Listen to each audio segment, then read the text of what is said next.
Post October the 7th, when Israel launched its massive onslaught on Gaza, we've been hearing all these empty statements from the Arab world.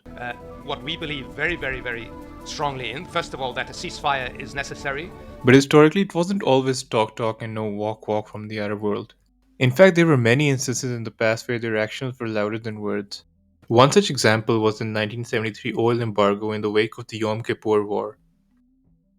The Yom Kippur War of 1973 was initiated when Egypt and Syria launched a collective attack on Israel.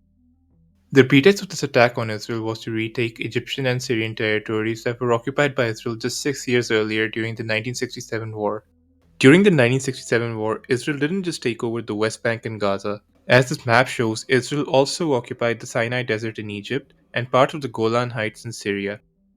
Now, fast forward 6 years, both countries launched an all out brawl against Israel to retake these territories. Even though both countries did pretty well during the war, they fell short of retaking their occupied territories through this war.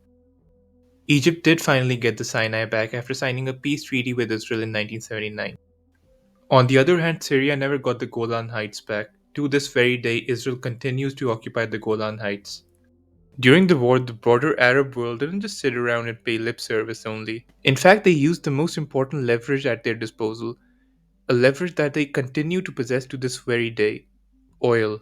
During the war, Arab member states of OPEC imposed an oil embargo on some countries that were supporting Israel during the war.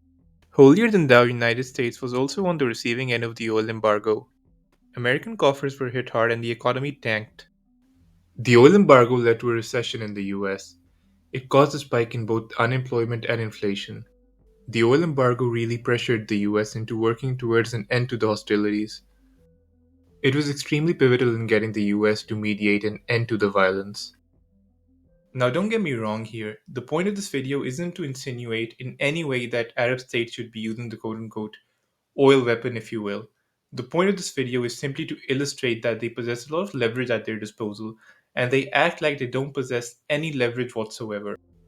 For example, one really important leverage is diplomatic relations. This is a leverage that Arab states have used in the past.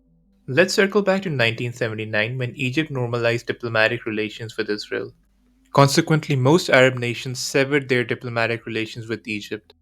On top of that, Egypt was kicked out of the Arab League.